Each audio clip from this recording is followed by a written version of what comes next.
All right. Seems like we've got pretty much everyone on that was sitting in the waiting room. So go ahead and get started. Welcome, everyone. My name is Eric DeLary. I'm the director of the Small Business Development Center for Blue Mountain Community College. Our service area includes Umatilla, Wallowa, and Baker County. And with us today, we have our advisors on the line, Christy Athens, Jeff Nelson, and Lori Skafsma.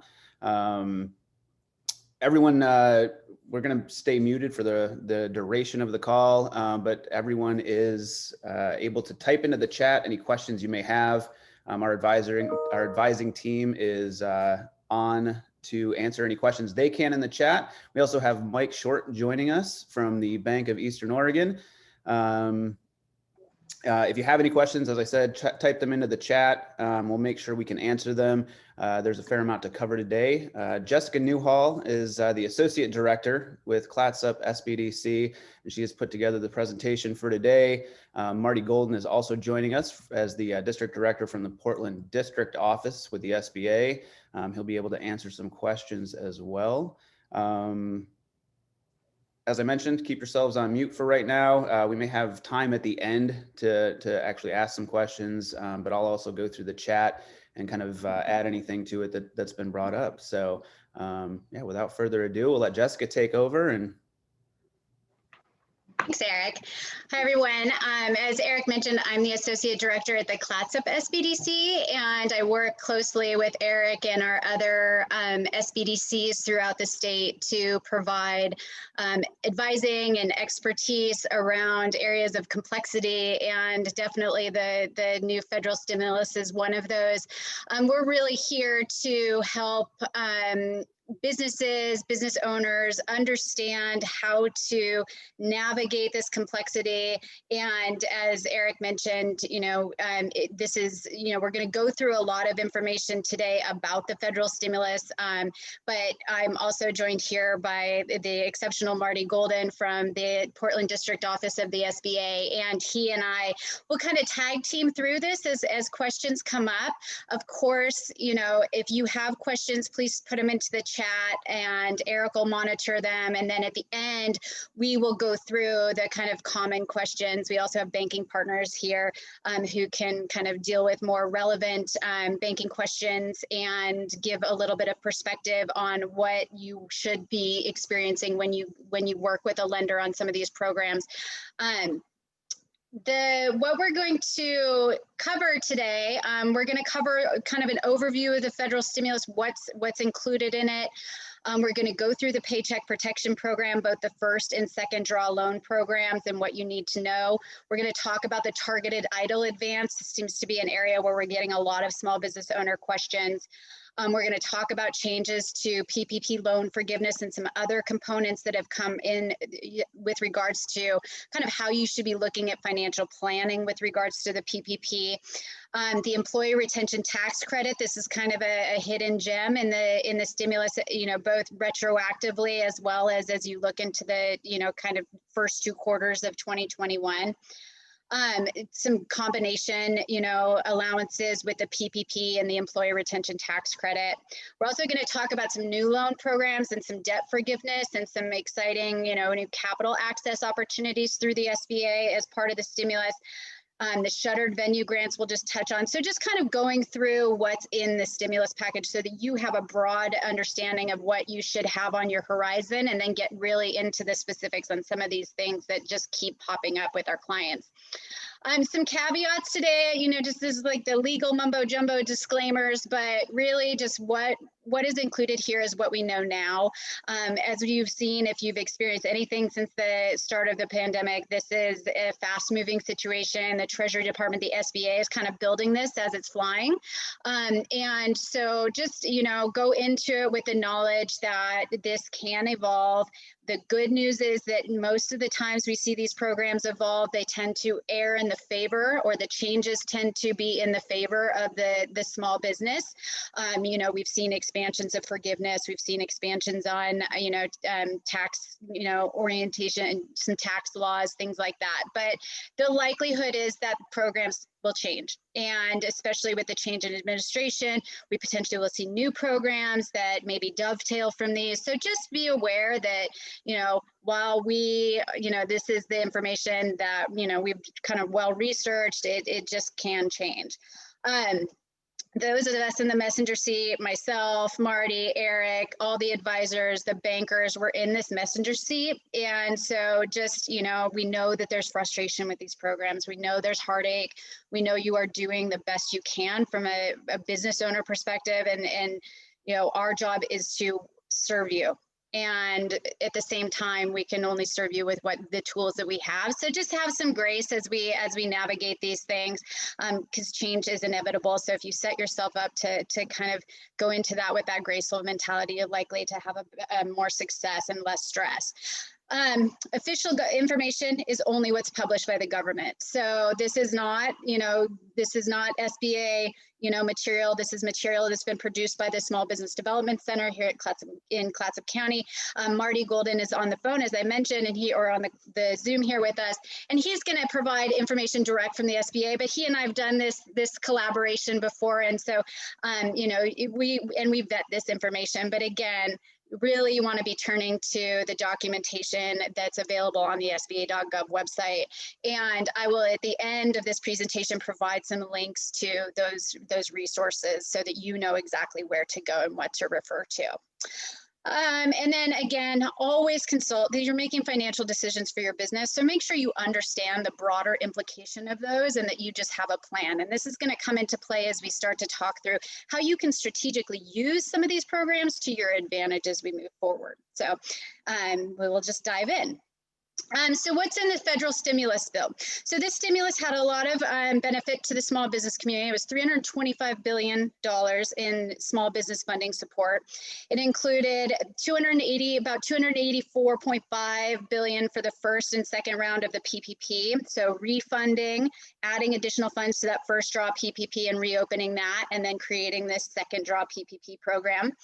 $20 billion for the new economic injury disaster loan grants, which is now called the Targeted EIDL Advance. And we'll go through that program. $15 billion in funding for live venues, movie theaters, and other similar institutions, because there's this whole kind of movement around Save Our Stages, because that's obviously been a really significantly impacted area.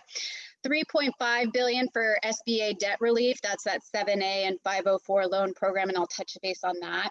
$2 billion for enhancements to the SBA lending, so really putting a little bit of energy into capital access, and $12 billion for supporting underserved populations.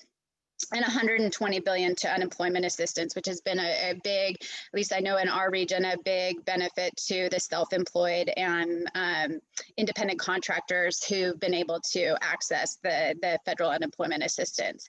So as you can see, part of the reason I want you to have a perspective on this is that these are finite funds for each of these programs. So there are time, once these funds, in a lot of cases, and we saw this in the first couple rounds of the stimulus, once these funds are tapped out, these programs end. So we'll go through what some of the deadlines for application are, but just know that these funds often, once they're subscribed to fully, they're gone until Congress reallocates to them.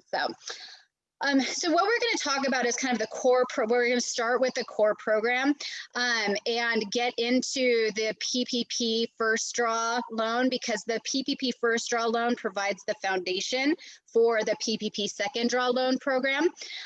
Before I get into that, Marty, is there anything you would add on kind of the broader brush federal stimulus from the SBA's perspective?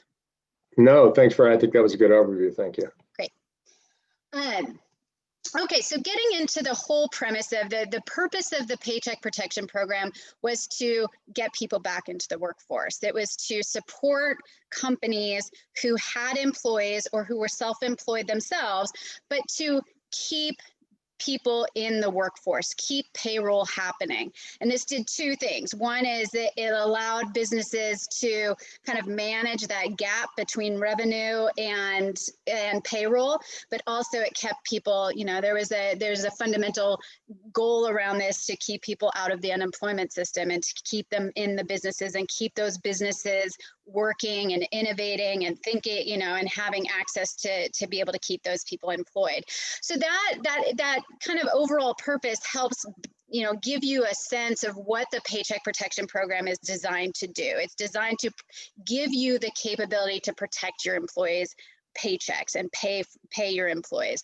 As a result, the goal is to make sure that you spend that money on the intended expenses. So a minimum of 60% of the Paycheck Protection Program had to go into payroll. So again, this is why I bring the first draw up first, is this becomes the basis for forgiveness. So what you have to, you know, and this is going to be both for the first draw and the second draw.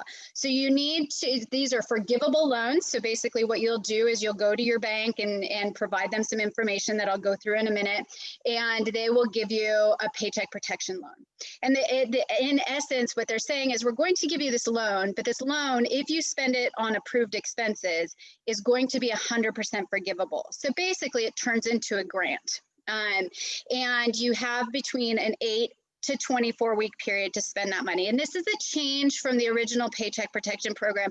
The first Paycheck Protection Program, if you recall, was an 8-week program. You had 8 weeks to spend this money.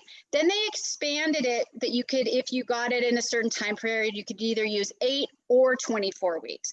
And now what they've done is they've said you have a time period to use it between 8 and 24 weeks. So they've given you flexibility in terms of when you need to spend this money. And so the first draw loan is intended to, you know, if it's for people who never got a PPP loan last time, or you can now, if you returned a PPP loan, or if you only took a part of your PPP loan in the first round, you can go back in this round and reapply for the full amount that you would have qualified for. So that's what the Paycheck Protection Program is really designed for. And this first draw is for kind of people who have never done a PPP or did those two instances there.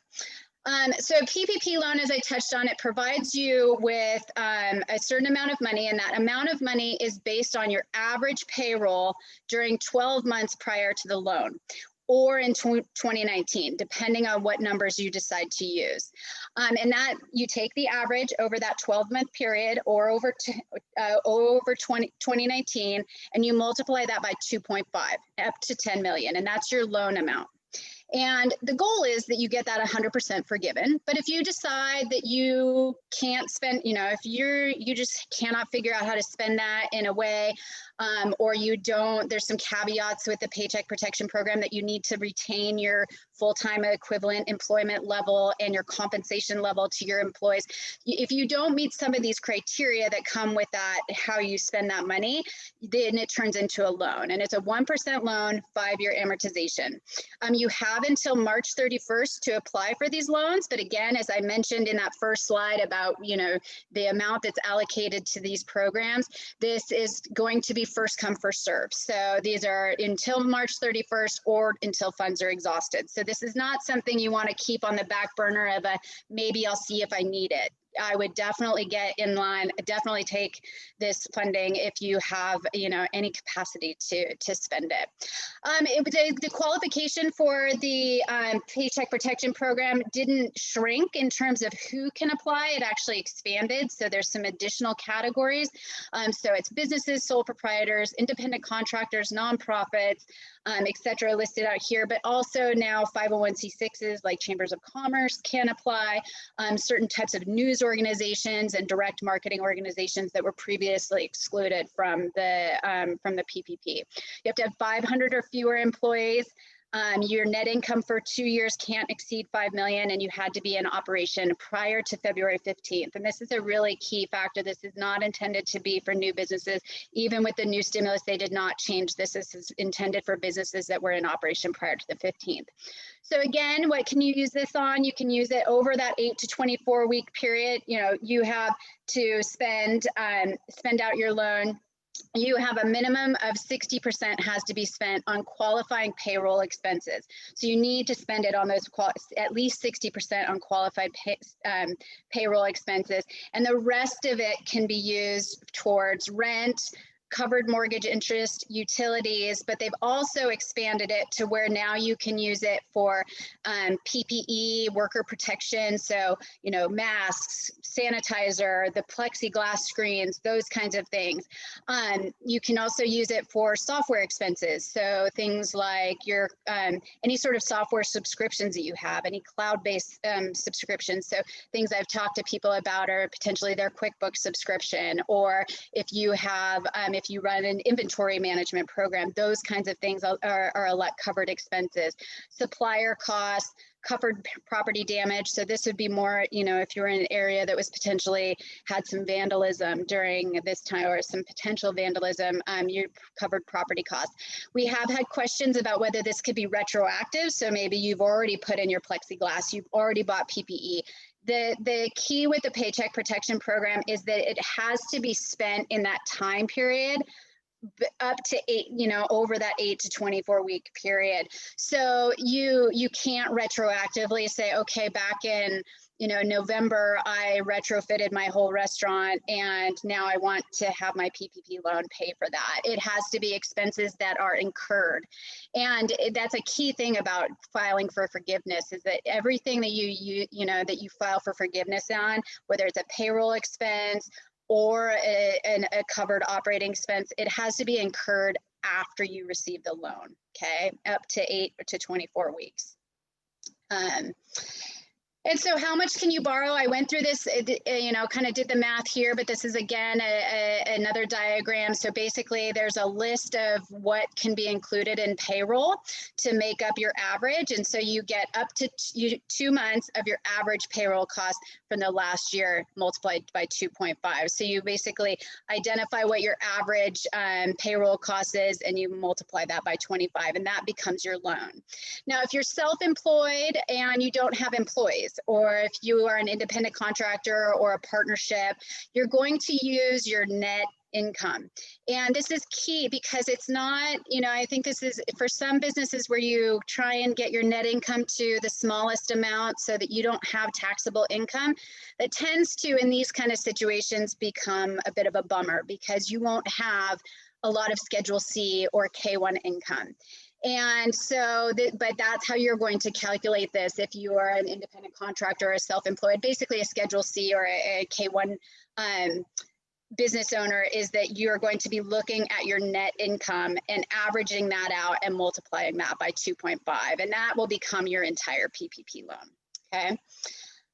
What's included in payroll costs, you know, I'll put this slide up here. There's a lot of detail in this, but just, you know, I'm not going to read through all of these things, but basically what you're looking for are things that become taxable. That's what the government's looking at. So gross salaries, paid sick time, payments for vacation, anything that you're paying your employee for that becomes taxable income.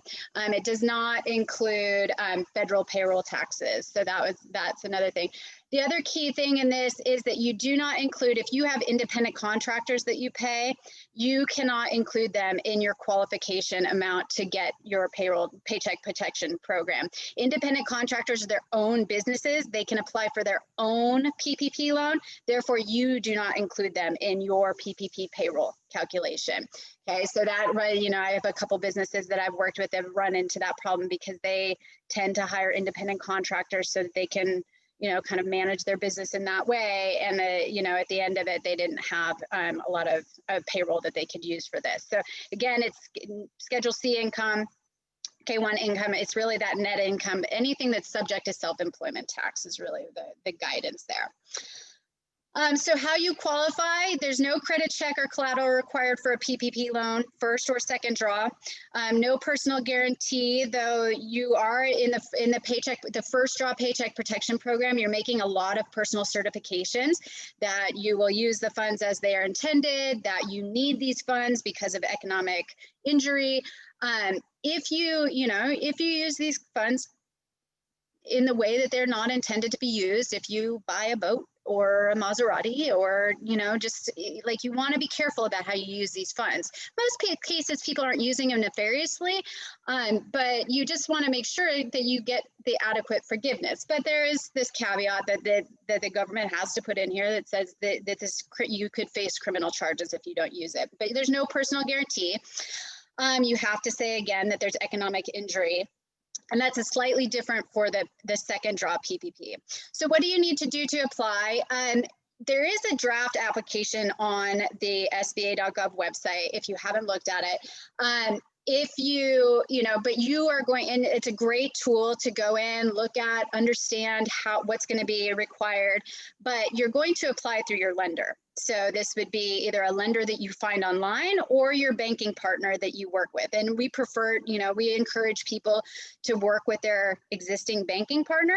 In some cases that doesn't work. Sometimes the lender's not, that you bank with isn't taking PPP loans, or, has exhausted their allocation that they're putting out there. So, some people have turned to companies like Lendio to help find PPP loans, but you're going to go you're going to use the application that your lender has, but they're all the same application. They all ask the same things. It just depends whether they have a portal or they use a paper application, that kind of thing.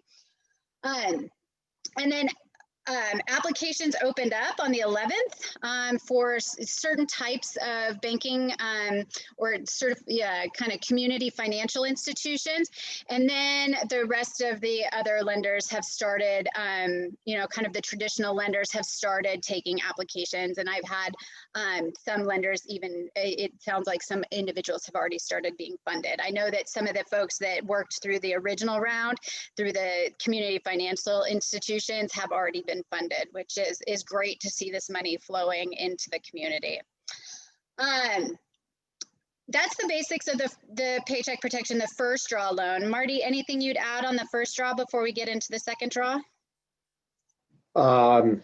No, I think the only thing I'd want to do is just touch again on something you mentioned earlier in the presentation, which is that when you're looking for official guidance on questions you may have, you want to be looking into the interim final rules that are located on the SBA and Department of Treasury websites.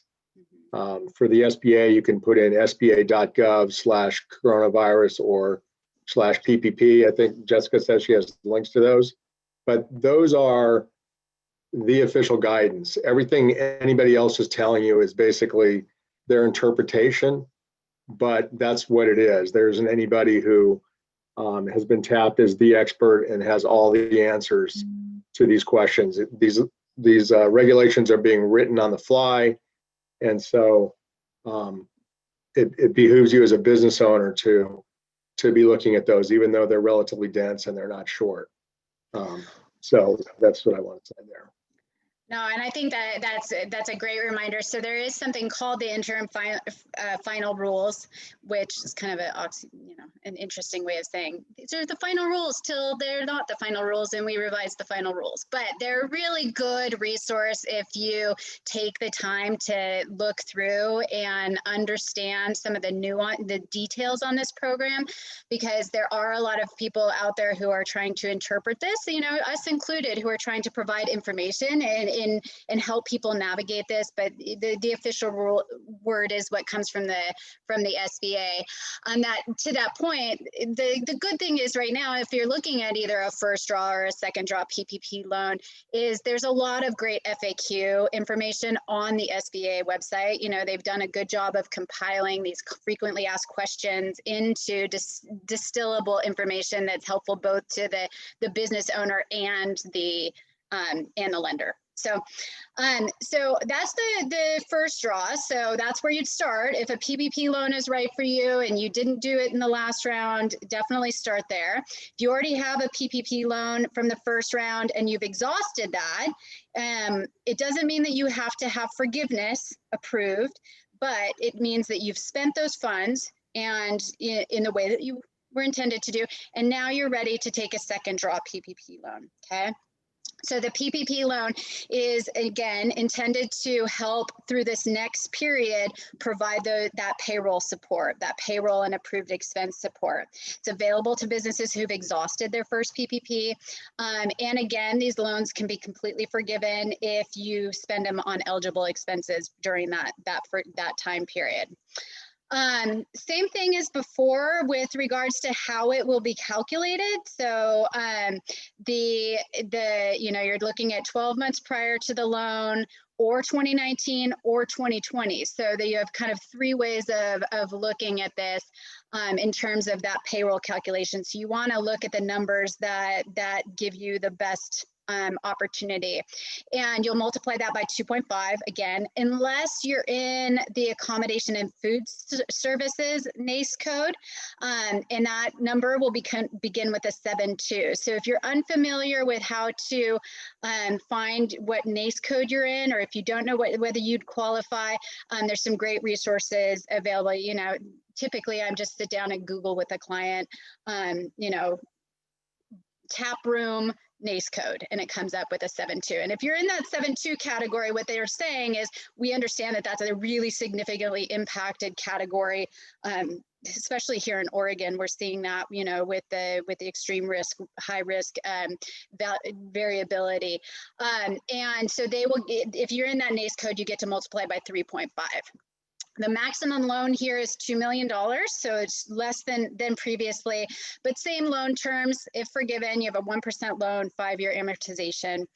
And again, available until March 31st or funds are exhausted. So the difference with this second draw loan, and we're seeing this, and we were just briefly chatting about it from the banking community, is you have a revenue test with the second draw PPP loan, which is different than the first draw. The first draw, you had to certify, if you recall, I said you had to certify that you had economic injury. In this one, you actually have to prove it out. And you have to prove that you can demonstrate a 25% reduction in gross receipts during the first, second, third, or fourth quarter in 2020 compared to that same quarter in the year previous. So you're comparing Q3 2020 to Q3 2019. The other option is that you can look at just 2020 compared to 2019. And, so we're seeing people that just maybe barely make the threshold, and so you'll want to talk to your lender if you're at like 24.8 and see if you can get it through. But really that the ideal is that, well, the requirement is that you meet that 25% reduction in any one of those quarters, or 2020 versus 2019. You also, Can I hop in real quick, yeah. Jessica? Yeah. So the point on that is that some businesses don't do quarterly financials. And so what they're saying is you don't really need to do that.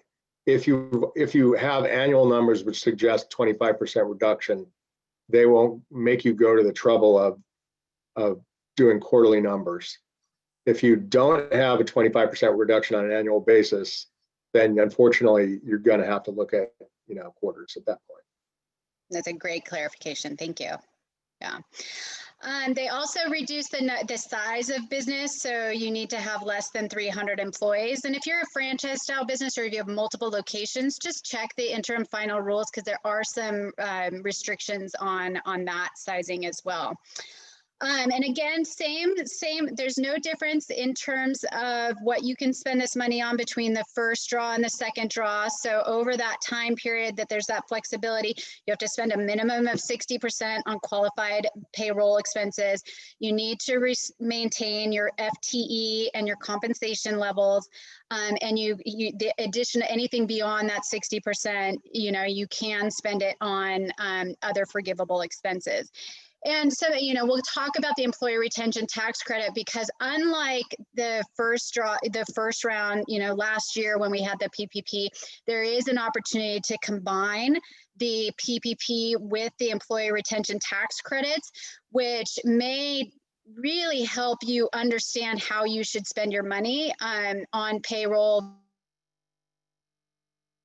versus covered expenses as it relates to PPP forgiveness and your ability to take some of those tax credits, okay? So again, how you apply, same process. So applications on the SBA.gov website, you can go through, look at it, understand it. The applications for the first draw and the second draw are different. And there's some new things to the second draw application. So if you haven't talked to your lender, I would highly recommend that you take a look at that application, because the more prepared you are going into your lending experience, the faster turnaround you're going to have with that lender.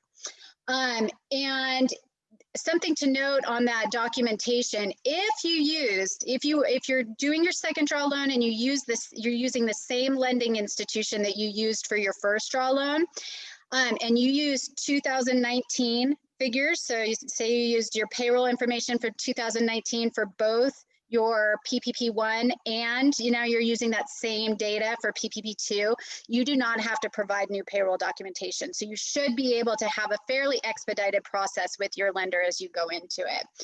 And that's just, you don't have to provide your payroll documentation.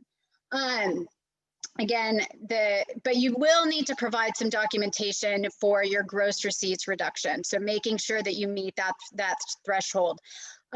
It has to be that 25% reduction. You don't have to, the lender, there's a threshold that says if the loan is over $150,000, that your lender doesn't have to, if it's under $150,000, your lender does not need to provide that that reduction proof at the time of lending. So when your lender gets your application, your documentation, they don't need to upload that into the SBA's portal for approval, but you are going to need that for forgiveness. So we were talking to Mike here, who's from a local lending institution, and he was suggesting that he's requiring it from all, whether they're going to qualify for 150 or above or below, that having this documentation ready to make sure you qualify is kind of a no-brainer. So you want to make sure that you understand your gross receipts. And there is some additional guidance in terms of what can be included in gross receipts. Just one quick note on this is that when you look at your gross receipts for, if you're using 2020 information and you got your first PPP loan, that does not get included in your gross receipts. So you don't have to include the proceeds from your first PPP loan on it. Marty, anything you'd like to add here, or Mike from the banking community? No, thank you. Great. The key with, if you did the first draw, since we're talking about second draw here, but if you did the first draw PPP loan, you remember how fraught the forgiveness, process was. We so many people took just a real leap of faith in taking on a first PPP loan, and without a lot of guidance on how forgiveness was going to be calculated and what that was going to mean to their business and their future, and whether they were going to end up with this kind of lump loan. And we've been I think the business community has been really feeling very positive about the forgiveness process. The banking industry has been super supportive of people who took on these PPP loans. But you're going to file your forgiveness with your lender. Okay, so you're going to, just like the first round and, both first round and second round PPP, forgiveness goes through your lender. Okay, so if your loan is under $150,000, there's going to be a new forgiveness application coming out for those loans. So that's key. You don't have to repay your PPP loan until your forgiveness application is processed and completed. So that means that you have, you spend out your PPP loan, you get ready to file for forgiveness, and until that process is approved, that your final loan or your final forgiveness comes from the SBA, you don't have to start repaying until that piece. You have 10 months from the end of your covered period. So if your loan funds on the first, and then you have 24 weeks from that point, you have 10 months from the end of that 24-week period to apply for forgiveness. Marty, something you'd add? You just did. Thanks very much. Yeah.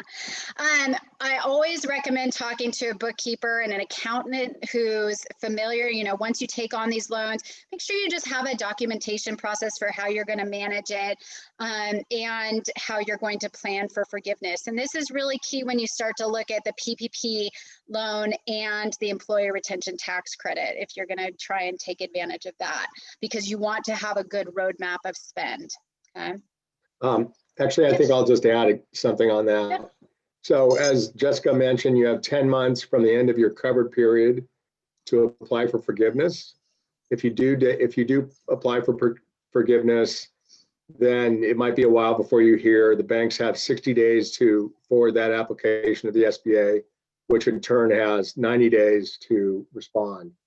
And so you won't have to repay that loan. You won't be put on a schedule to repay anything if there's something left until after that period has passed and you get an answer. On the other hand, if you don't apply within that 10-month period that you see in the third bullet point, then you're going to be set up with a payment plan, and that would be amortized over whatever period of time was remaining. So if you've got a 5-year forgiveness, a 5-year loan, whatever period you're going to have gotten that loan on day one, and then by this time you're going to have probably, well, it depends what your covered period was, but you have 5 years to repay the loan from the day you got it. And so however many months you have remaining in that 60 months will be your schedule. So it could be 50 or it could be 45 or 40 or whatever, but that's how you end up repaying that loan. But hopefully you won't have any, because most of these are intended to be forgiven. Yeah, you're absolutely right. You could end up with a really short amortization window if you wait too long, if you don't, have covered, if you're not spending it on covered expenses.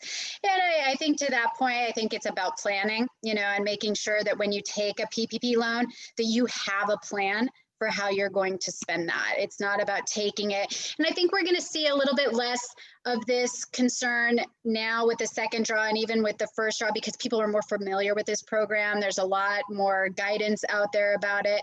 So people are going to be able to take these loans with slightly less feeling of risk. So I feel a much more positive sentiment about people getting into this, knowing how they're going to spend it, and being, more confident going into the forgiveness process. But yeah, you definitely don't want to wait and not file for forgiveness because you forgot that. That's kind of giving up an opportunity for that grant process. Some additional key changes that were pretty big as we talk about the evolution has tended to benefit the business owner. Tax treatment, there were a lot of questions about how PPP loans were going to be taxed, as well as the expenses. So when you file for forgiveness, and you're using payroll costs that typically would have been deductible expenses, those were in the previous IRS guidance that had been taken off. So now the tax treatment is that the PPP loan is not taxable, but also the business expenses that you paid for with the PPP loan that were typically deductible expenses, those are now once again deductible expenses. So there's less gray area and more benefit to the business owner in that. Again, expanded eligibility. So if you were previously ineligible for a PPP loan, you just want to make sure that, maybe the guidance has opened up. You should at this point know that. The flexibility in the 8 to 24 week period gives you more flexibility. So maybe you spend it out in 9 weeks, maybe you spend it out in the full 24. Just depends on what your plan is and kind of what went into your PPP loan, how you're going to use it, how it may relate to the employer retention tax credit that we're going to get into. And again, the expanded list of what it can be used to cover. So this can be helpful, especially if you're going to combine it with the employee retention tax credit, so that you have more room for, getting qualified payroll for the employee tax credit. So you can, again, use it for some of those new categories like PPE, et cetera. And previously, and this was a huge one, if you'd received the EIDL advance, it had been taken off the top of your PPP loan. And that was really frustrating to people because they felt like they, took on this PPP and they got the grant. And then there was this kind of negative situation that happened. And this last guidance did this last stimulus bill did correct that. And so basically the EIDL advance no longer comes off the top of your PPP first draw forgiveness. And Marty, I believe that they are now retroactively dealing with this. So if you had previously filed for forgiveness in your first draw loan, that if your forgiveness had been reduced by the EIDL advance, that now they're going to go back and credit those and make them right. Is that correct? Yeah, that's correct. There's going to be some mechanism by which the banks will be made whole, and then the whole thing will just be wiped out. Yeah, and so we're not exactly sure how that's going to happen. You know, if there's been, that's really good news for a lot of people who filed forgiveness or who were nervous to file forgiveness, because there were a lot of people right at the end of the year that were on the fence about wanting to file forgiveness so that their 2020 books were clean, but they wanted to wait and see with the stimulus. And so then there were some people who felt like they were potentially going to get punished for filing early. And so it's just a real relief for a lot of people. It's not a ton of money, but if you got a $8,000 PPP loan and a $2,000 EIDL advance, that was a big component of your forgiveness. So really happy to see that. So that's it on the PPP loan. Before we get into the EIDL loan and targeted advance, Marty, anything you or Mike would add on the PPP front? No, thanks. Hey, Jessica, we did have one quick question. I thought we'd have some verification on. I believe this is the case, but do grants received from local agencies or from Business Oregon, for example, have to be included in gross receipts? You know, that's a really good question. I got that question here in Clatsop last week, and my guidance was that if it's taxable income, then it should be included in gross receipts. Mike, how are you dealing with that at the bank? Have you had that come up where there's a state or local grant that somebody received in a particular quarter? Really haven't experienced much of that yet, okay. But expect to. Yeah. Marty, any guidance on that? No, I'm sorry. I don't know. No. They don't give us guidance about how that stuff adds in. Yeah, I do know that state and local grants right now are considered taxable income. We've been the administrator on a lot of Business Oregon grants here, and we are advising people that if there are quarters where they received sizable grants, that perhaps they look at another quarter for comparison for that 25% reduction. So it's a bit of a question mark. I would definitely talk to your lender, ask their advice, but my expectation is that would be considered part of the gross receipts. But I will do some research following this and see if I can find any additional information. And if so, I'll get that to Eric. Thank you. One thing I should add that on round one, Schedule F farmers have enhanced abilities to get a PPP loan where before they may have not. They have the ability to use up to 100,000 gross income in the calculation, which nets out to about a $20,833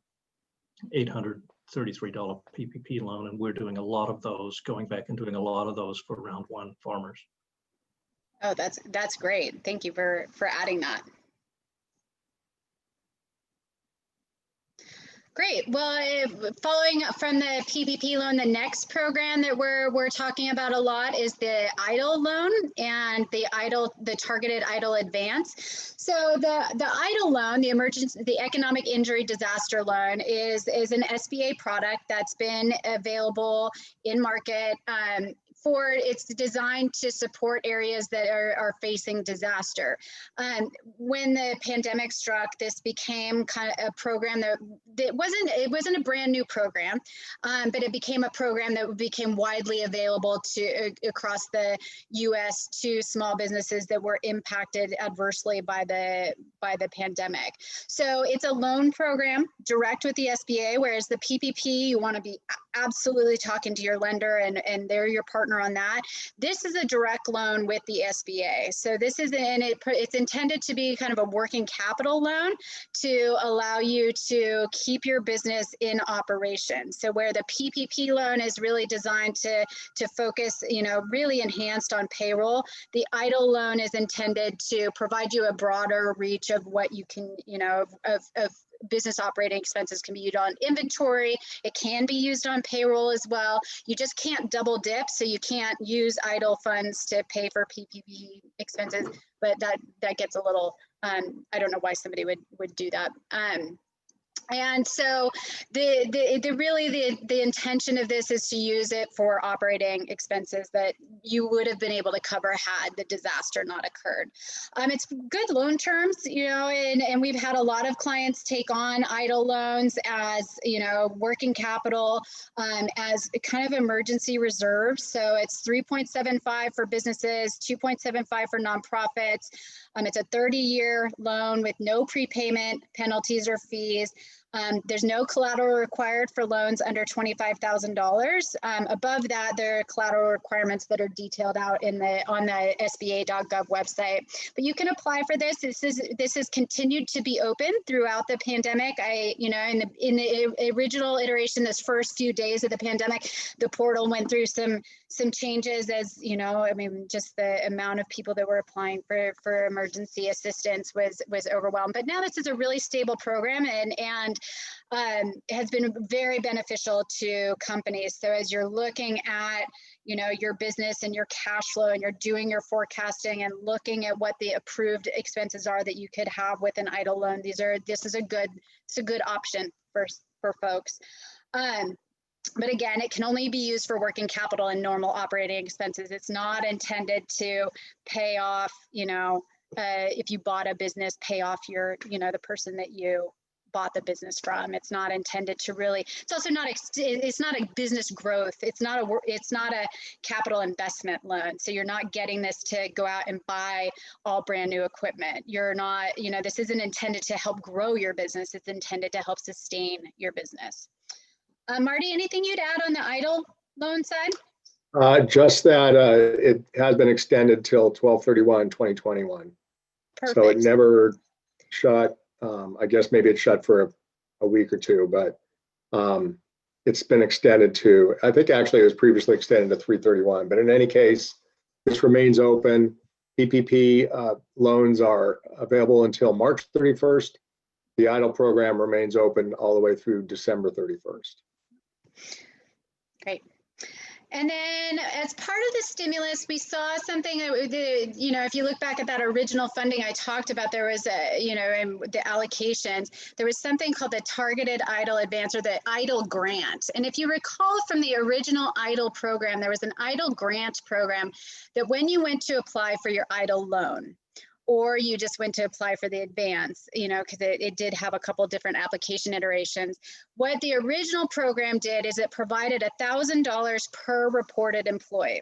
So if you went on to the EIDL Advance portal and you requested an EIDL Advance and you said you had 3 employees at the time, you received, if you received this, you ended up with $3,000 deposited into your bank account. Some people, you know, with almost no communication, and that's what happened. Is that the previous EIDL Advance was either, you know, I applied for a loan and I requested the advance, and so I got the advance, or I just requested the advance. And so this new iteration, people were anticipating, okay, well, is there going to be a whole new program opening up? But there wasn't a lot of guidance when it came out, but we've slowly learned more, and Marty will be able to share some additional information on this. But basically what the Targeted EIDL Advance program does is it provides $10,000 in grants to select businesses. And it doesn't need to be repaid. It's fully a grant. It's, you know, it's once the money you get, it's yours. The key is that this is going to go for 2 people who had previously applied the first round of this before funds are exhausted. What they're going to do is they're going to reach out to people who had either previously requested and received the advance, or had previously requested the advance and didn't receive it. And so if you'd previously received an EIDL grant and you didn't get the full $10,000 because you only had 3 employees, you have the potential of getting up to $10,000. So what they're going to do is they're going to close that gap up to $10,000. If you'd previously applied for it and gotten nothing because the program had run out of money, there's the potential that you'll get $10,000. But there are some caveats on this program. the guidance is really intended that this is going to low income communities. So what they're going to do is look for people who are in low income census tracts and who have previously met these other qualifications, and then they're going to reach out to them directly to follow up on the advance. The EIDL advances are not taxable income. So if you did receive an EIDL advance in 2020, you know, going back to that PPP conversation, wouldn't include an EIDL advance. So federal funding, I wouldn't include in your gross receipts. The SBA said that they're going to, you know, reach out to people and then get approval within 20 days. But, you know, Marty's provided me this guidance before is don't, you know, and just be, again, going back to those original caveats, be flexible with this. You know, nothing, no timelines are written in stone, you know, other than I think you can be really confident on the forgiveness timelines. Yeah, so who qualifies? They'll look for businesses with less than 300 employees that meet the low income community threshold. There's also a 30% reduction in gross receipts that you're gonna have to prove out. And there's a different 8-week period that they're going to use for this. It's between March 2nd, 2020 and 12/17/2020. So you're gonna look for an 8-week period in that time frame compared to the comparable period prior. And you had to be in operation of by January 31st, 2020. So that's the qualifications. This is the, you know, the language in here, the second bullet, sub-bullet to that, the unabridged HR 133 states for the purposes of the targeted EIDL, you refer to 45D sub E of the Internal Revenue Code of 1986. Basically what this means is they're looking at new market tax credit qualifying areas. This is and Eric will send out these slides after today. This is a, you know, this is a link where you can look to see whether you may be in one of the census districts, but you know, as Marty always says, you never can count on something until you hear it from the SBA. So until the SBA contacts you and says you're potentially you know, that they've identified you as being a qualified, you know, recipient of this, you know, I would just proceed with caution here. Marty, anything you'd add? No, that was a good explanation. I just want to let people know the it's pretty confusing because they're both called EIDL. You know, I think you could make an argument that it should be called something totally different, but the EIDL program is a loan that goes to the Office of Disaster Assistance, and you know, you apply through that. The advance was funded originally by a separate bucket of money in the CARES Act. And so the way people applied for these originally was there'd be a box on the EIDL application that you would check, would you like to be considered for an EIDL advance? And I'm assuming most people checked that, and then that's when the money would drop into your account, or it wouldn't because at some point they ran out of money and so nobody got them. But this targeted EIDL advance is just an attempt by the SBA to correct the impression that people had that they were going to get $10,000. And so, as you point out well here, the SBA is going to have some sort of internal mechanism for checking addresses. They'll reach out to those that are in those addresses and say you're going to be considered for a targeted EIDL advance. You'll have to show a 30% reduction. And then if you do that, then my understanding is you're going to get either topped up to 10 or you're going to get 10. If there's extra money that's left over, they might, you know, reopen it for new folks as well that didn't apply for an EIDL in those time periods. So I know it's confusing, but that's how it works. So I think, you know, the people had been wondering whether there was going to be a portal that they needed to look out for or somewhere they needed to apply. And I, from your guidance, it sounds like it's more of a wait and see or wait and hear from the SBA. Yeah, don't call us, we'll call you. Yeah. Oh. But potentially a program that they can really close the gap for some folks. So that's great. Moving on from that, just given time, I'm just going to briefly touch on the employee retention tax credit for those of you who have employee payroll. This really isn't applicable to as applicable to self-employed individuals because the likelihood that your PPP is going to cover all of your payroll. But if you so the employee retention tax credit was actually came out in last year, and the employee retention tax credit or the employee retention credit basically said that if you have qualifying payroll expenses, we're going to give you a credit towards the payroll taxes that you might pay for those employees that are employer paid taxes, and that you could get a credit based on the qualified wages that an employee was paid between March 12th and before January 1st, 2020. So that was the original program. In the new iteration of this program, there's also now the option to get immediate access to the credits, both by filing the form, but you can also get an advance payment from the IRS for future tax credits. So there's some opportunity to really look at your payroll expenses, your payroll tax expenses, and understand whether this credit is beneficial to you. There's two tax credits. So when this originally launched, some people looked at it and they kind of said, okay, well, does this really benefit me? And what they realized is that in the original iteration, you could not combine a PPP loan and the employee retention tax credit.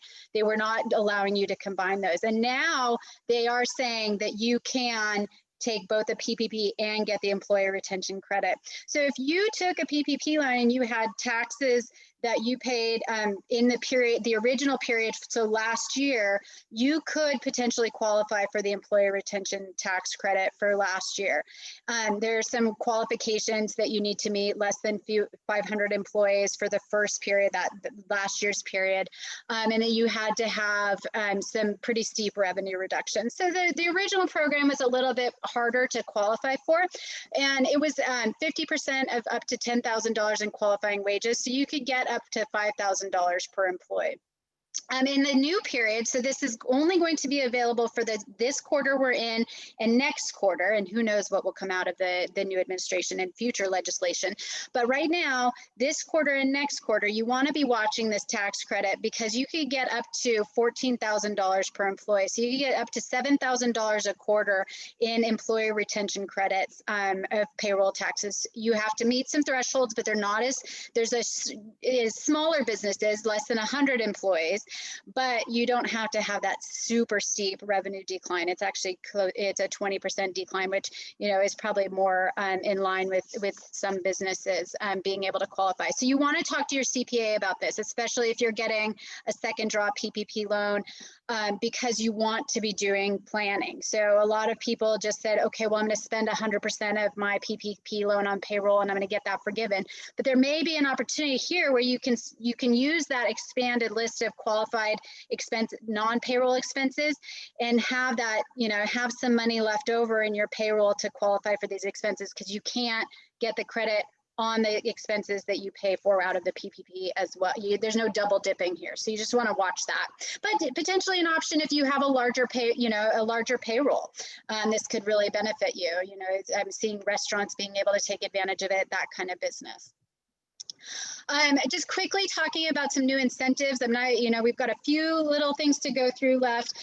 There are some, key things with the SBA loan programs that you want to watch. For new loans, this is a kind of exciting time to be looking at a new SBA loan for a couple reasons. One is that there's some expanded guarantees from the SBA. So the collateral required or the requirements in order to get an SBA loan, the SBA is sometimes guaranteeing up to 90% for some of these loans. So enhanced access to capital, but also for new loans between December 22nd and September 30th, the applicant, the borrower, is going to get 6 months of payments of principal and interest from the government. So you're going to have some debt relief there. So the first 6 months of payments are kind of grants to a new loan borrower. There's some additional programs here. So if you're looking at an SBA loan, I would definitely talk to an SBA lender here. If you have an existing SBA loan, just like in one of the earlier iterations of the stimulus last year, they're doing some debt relief for existing loans. So those payments are, you get 3 months of payments starting in February, and they're capped at $900. $9,000 a month. So again, some good debt relief. If you have an existing SBA loan, there's some additional support there. Marty, anything you'd add on this? No. Some kind of last additional things of note that you want to be conscious of, that the unemployment obviously has been expanded as part of this. There's been some self-employment tax deferrals. So last year there was an announcement that self-employment taxes could be deferred. So if you owed self-employment taxes, you had until April, but now that's been extended to December so that you have some more time to pay those self-employment taxes. There's also some paid leave credits. So the Families First FFCRA for requiring small businesses under a certain size to provide paid leave expired at the end of the year, and actually was quite surprisingly not extended as part of this. But what they did do is they said, if you decide that if you have an employee that has COVID or that needs to quarantine and you decide to pay them sick time, you can still request this credit. It's just not required that you provide them leave, but you can still get the credit through March 31st. So they really allowed business owners to not have that penalty, but you'll just want to watch, like, it's not an expansion of that credit. If they've used their allotment, you're not going to get additional credit. So you just want to watch that. And then meal deductions. So previously in the tax code, meals were deductible at 50%. They've expanded this to help support the restaurant community, basically by saying, if you go out to eat, if you decide to get catering, if how can you as a business support the restaurant industry? Well, one of the things you can do is, because these are now 100% deductible expenses, they're hoping that people will spend more businesses will do B2B with the restaurant community. And those will expire at the end of 2022. So we have 2 years of this 100% deduction on the meals. There's also a Save Our Stage venue grant program. This is not open yet. This program is designed to help true venues, really live performance or performance venues that have just been, kind of decimated in terms of attendance, theaters, that kind of thing. So there is a special grant program, and this information can be found really easily if you just search SBA Live, venue grant program. There's a great page on the SBA website that details out how you qualify, what you can qualify for. They're going to do it in certain waves. So if you had a 90% reduction in revenue, you'll get in first wave, and then they'll go to 70 down from there. So if that's what you're interested in, I would definitely look at the SBA site. This is not open yet. I checked this morning, and but I anticipate it'll come out soon. And then just again, helpful resources. I'm just going to include these links so that they're live for when Eric sends this out to everybody. You'll get both the recording of this as well as the presentation. But these are just, again, to Marty's points, keep going to the, to the SBA site for the true information, including the interim final rules. So that's my piece. I can answer any questions, Marty, Mike, Eric, anything you'd add? No, great job. Great. Yeah, that was great. It was amazing. Erica, do we have any questions? We don't. We answered everything kind of as we cruised along, and Awesome. yeah, I think you covered just about everything. Mike, did you have anything in particular? No, nothing other than if you're a farmer, talk to your banker. Absolutely. Appreciate it. Yeah, so questions, reach out to your SBDC. Great resource for any small business owner as you're navigating these programs, or, I think this is a really great time to be doing cash flow forecasting. And so Eric and his team are a great resource, and Mike and the lending community can help support that as well. So thank you for being here, and I'm happy to answer any questions after if they come up that you decide to reach out to Eric on. So here's the contact information, and thanks. Absolutely. Thanks, Jessica. Appreciate it. Thank you. Yeah. Jessica, can you call me right afterwards? Yeah.